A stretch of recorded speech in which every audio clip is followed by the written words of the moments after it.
Hello everybody, I'm Robert Hawes. I'm the research leader here at VERSPRITE'S VS Labs, and today we're going to be talking about understanding application attack surface, specifically surrounding host OS vulnerabilities that can affect third-party products developed for those platforms.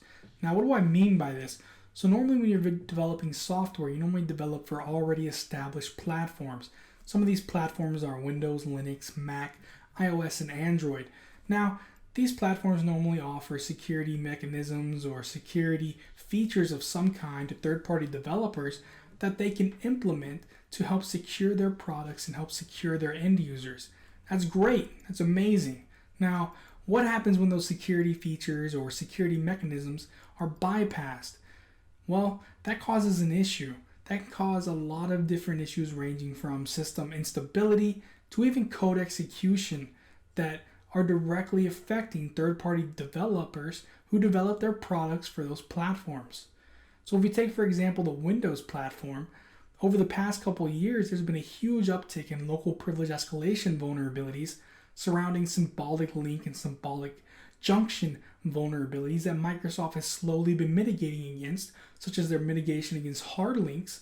However, if we take back a step and we look at understanding why those vulnerabilities are happening, it's not because the products themselves are vulnerable, but because a vulnerability or a mechanism bypass discovered within the host OS itself has directly led to the vulnerabilities being exploited against these third-party products. So these vulnerabilities, they are different types of primitives regarding file handling. Sometimes an attacker can arbitrarily create a file anywhere on disk by abusing these system junctions or these symbolic links.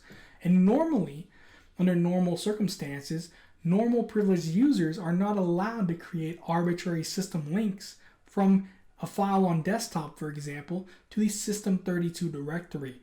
If that was possible, that would lead to a potential serious issue of either system instability or even potential code execution for local privilege escalation.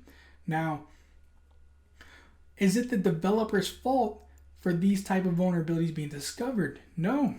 The issue relies upon the host OS platform, and that could be any platform.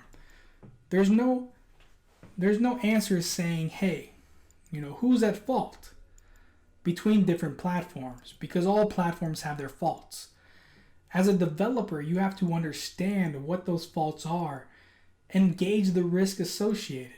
You have to understand if at this time, is it worth the risk because of the potential flaws or security mechanism bypasses for those platforms? Do you want to put your end users at risk? If you're interested in a more detailed analysis of this type of issue, or maybe you just want to learn more, there's different blog posts on this topic at VERSPRITE'S Security Researcher blog post section on the website. And I also gave a talk recently at ISACA Atlanta chapter, which is a video that's available on demand, where I spoke about this similar issue and I went over some more examples with some PowerPoint slides. At the end of the day, I want you to take away from this simple talk is that as a developer and you're developing software, you need to pay attention and understand that not only are you worried about the normal pitfalls or common issues with whatever language you're developing in, but you also have to pay attention to the inherent flaws within that host OS itself. Because of that, you will be able to alleviate yourself a lot of issues if you are aware of those security mechanism bypasses. In the example of Windows, it led to a whole entire wave of local privilege escalation vulnerabilities affecting not only default Windows components, but also a whole slew of third-party products at the same time. All of those vulnerabilities could have been avoided if that security mechanism or that bypass never occurred. However, in the ever-changing times that we're in, it's important to be agile and be able to stay on top of that. So, without further ado, I appreciate y'all's time, and I hope you have a great rest of the day.